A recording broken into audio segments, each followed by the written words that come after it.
The crisp autumn air bit at Detective Harding's cheeks as he surveyed the scene. Lakeview Drive, usually a peaceful suburban street, was now a hive of activity.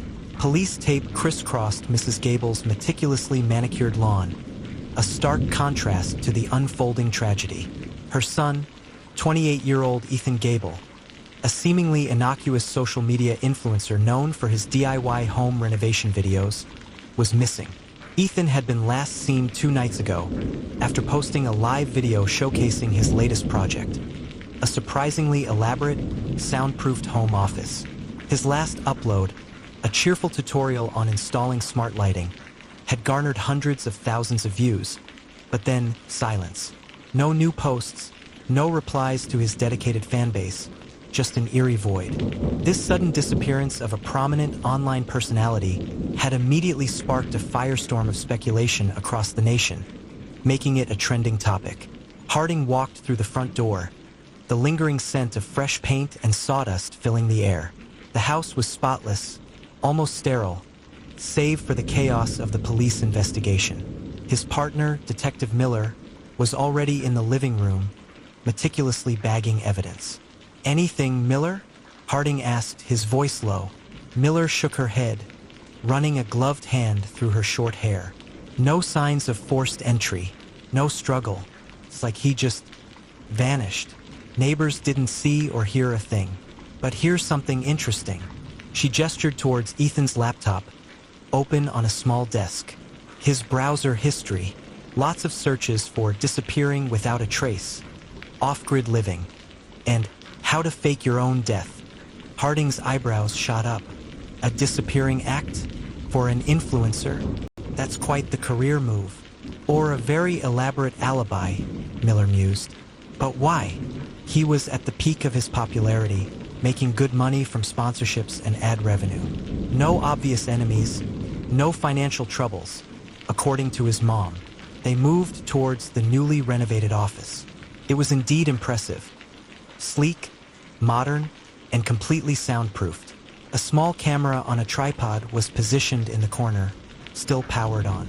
Harding noticed a faint, almost imperceptible scuff mark on the polished concrete floor near a large, built-in bookshelf. He knelt down, examining it closely. It looked like something heavy had been dragged across the floor. "Did anyone check behind this?" he asked, pointing to the bookshelf. Miller's eyes widened. "Not yet. We assumed it was just part of the renovation." With a team of officers, they carefully moved the heavy bookshelf. Behind it, a concealed door, barely visible against the pristine white wall, was revealed. Harding exchanged a grim look with Miller. This wasn't just a home office. It was a carefully constructed facade. The hidden room was small, dark, and smelled faintly of damp earth. In the center, a crudely dug hole, roughly the size of a human body, lay exposed. Next to it, a single blood-stained shovel. "Well," Miller said, her voice barely a whisper, "it seems Ethan Gable wasn't planning a getaway. He was planning a burial. But who was the victim? And where's Ethan?" The national news channels, already fixated on Ethan's disappearance, went into overdrive. The revelation of the hidden room and the ominous hole sent shockwaves across social media. The public was gripped, speculating wildly about who the victim could be, and if the popular influencer was a cold-blooded killer or another victim. The story of the Lakeside Shadow became a chilling testament to the often hidden realities behind seemingly perfect online lives. Continue the story, adding more suspense and trills. I want an unexpected twist at the end of the story. The chilling discovery in Ethan Gable's home office sent a jolt of energy through the police department and the public alike. The narrative of the vanished influencer had morphed into a full-blown murder mystery, a real-life horror show playing out in a perfectly curated digital space. Harding and Miller, seasoned detectives, felt the weight of the collective gaze. This wasn't just a case. It was a spectacle. The forensic team swarmed the hidden room. The blood on the shovel was a match for human DNA, but it wasn't Ethan's. It belonged to a woman, a fact that intensified the media frenzy and led to an online search for missing persons that crashed local law enforcement websites.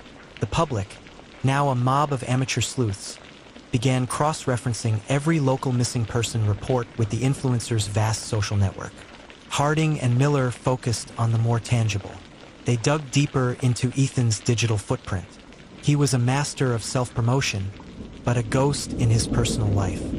He had no close friends, no recent romantic partners, and his family consisted of only his doting, bewildered mother. The few people they could track down who had met him in person described him as polite but distant, almost as if he were a character playing a part. One detail, however, began to stand out. Tucked away in his archived files, they found a series of cryptic, coded messages. They weren't complex ciphers, but a pattern of seemingly random numbers and letters that, when run through a decryption program, revealed a single name, Jade. The name meant nothing to them until Miller, with a stroke of intuition, remembered a viral news story that had swept the nation months prior. A high-profile case of AI-generated deepfakes that had nearly derailed a major political campaign. The software used to create the fake videos had been exceptionally advanced. A black market program known only by its code name, Jade. A cold dread began to creep up Harding's spine. They ran Ethan Gable's digital records again, this time searching for any connection to AI or deepfake technology. The results were staggering. Not only had he downloaded the illegal Jade software, but his most recent videos, the very ones that had propelled him to the height of his fame, were a masterful blend of his real self and a seamless digital replica. His last video, the one with the cheerful tutorial, was a deepfake. The real Ethan Gable hadn't posted it. Harding felt the pieces click into place. Ethan wasn't planning to fake his death. Someone had already faked his last known public appearance. He wasn't the one searching for ways to disappear. He was searching for the technology that would help him disappear someone else. The victim wasn't the person in the hole. The victim was the person the blood belonged to. The killer was still out there. They returned to the house, this time with a new purpose. They meticulously examined every pixel of the final video. They scoured the background, the shadows, the reflections in the polished surfaces. And then Miller saw it. A faint, distorted reflection in a small, ornate picture frame on the wall. Barely a flash in the video's rapid cuts. A woman's face, partially obscured by shadow, staring directly into the camera. The face was familiar. It belonged to Mrs. Gable, Ethan's mother. Harding's heart hammered against his ribs. The tranquil, suburban backdrop was a lie. The doting mother was an accomplice, or worse. They confronted Mrs. Gable, who broke down, confessing to the entire, horrifying truth. The blood in the hole wasn't from a stranger. It was hers. The story had been a fiction from the very beginning. Mrs. Gable hadn't been the adoring mother. She had been the victim of her son's escalating cruelty and manipulation. Ethan, a narcissist obsessed with his online persona, had grown tired of his mother's attempts to bring him back to reality. The soundproofed office was a tomb he had built for her, a final solution to an inconvenient problem. He had planned to bury her there, make her disappear forever, and continue his online life as if nothing had happened. But on the night of the supposed disappearance, Mrs. Gable, realizing her son's twisted plan, had fought back. A struggle had ensued, a brutal fight for survival in the very room he had built for her demise. She had wounded him, not with a shovel, but with a shard of broken glass. The blood on the shovel was hers, from a superficial cut. The unexpected twist? Ethan Gable wasn't the killer. He was the one in the hole. Mrs. Gable, in a desperate act of self-defense, had finished the job he had started. The disappearance was her last-ditch attempt to protect herself and cover her tracks. She had buried her son in the tomb he had built, then meticulously staged the scene, planting the deepfake video and the fake search history to throw off the police and make it look like he had simply vanished. The lakeside shadow was not the story of a missing influencer, but the tale of a mother pushed to the edge, a woman who had to become the very monster her son had designed to be, all to survive. Detectives Harding and Miller exchanged a look. The case was solved. The media would have a field day with the story of the Instagram star, the dark web, and the mother driven to a desperate act. Mrs. Gable's detailed account of the struggle, the blow to Ethan's head, and the frantic burial in the hole he had dug felt real, grounded in a desperate human kind of horror. It was too perfect, and that's what made Miller uneasy. "The location, Mrs. Gable?" he asked, his voice even. "The hole you said he dug? In the garden shed," she whispered, her eyes distant. "Under the floorboards." Within the hour, the garden shed at the Gable residence was a hive of forensic activity. The media helicopters, like vultures, circled overhead. As the digging began, Mrs. Gable's description proved eerily accurate. There was the faint, reddish-brown stain on the floorboards, a grim souvenir of the struggle. There was the loose earth, distinct from the hard-packed soil of the yard. And then, a groan from one of the forensic techs as their shovel hit something solid. They unearthed a body, wrapped in a plastic tarp and bound with old rope.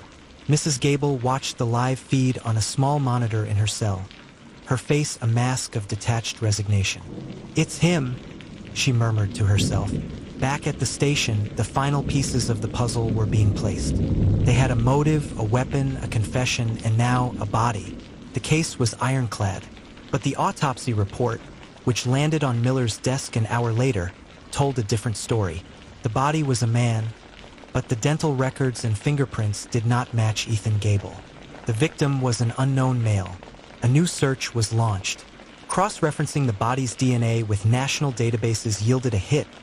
Mark Thorne, a small-time digital artist from Oregon who had a minor criminal record for software piracy.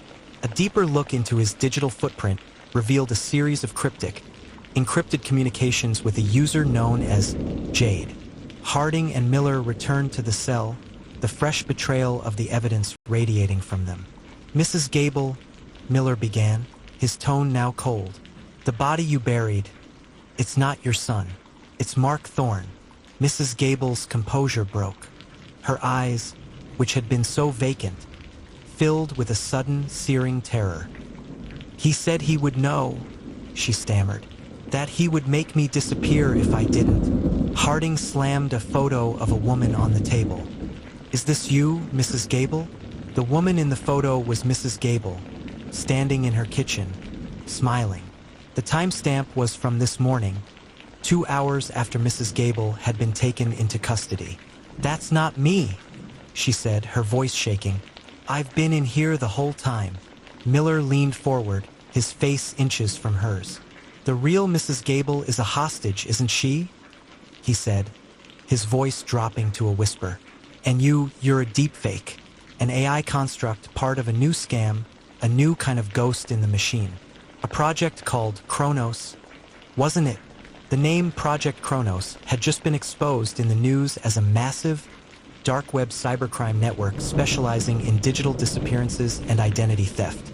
A flicker of code, a subtle, almost imperceptible glitch, flashed across the corner of Mrs. Gable's eyes. It was gone in a moment, but it was enough.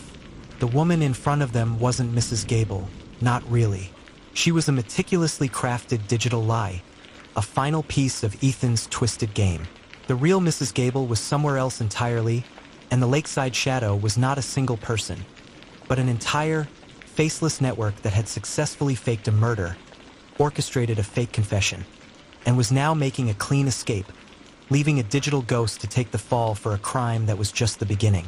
What's your theory? What do you think happens next?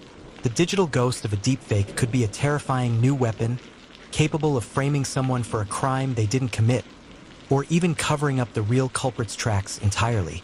This technology blurs the lines between reality and a nightmare, and raises so many questions. Could deepfake technology be used to frame someone in real life? Did the detective in our story discover the truth in time before it was too late? The digital world is full of shadows, and this story proves that sometimes the most dangerous secrets aren't buried in the ground, but hidden in the code. If you found this story chilling, and you're curious about more mind-bending cases at the intersection of true crime and technology, there's more to come. Subscribe to True Crime Chronicles and hit the notification bell so you don't miss our next video.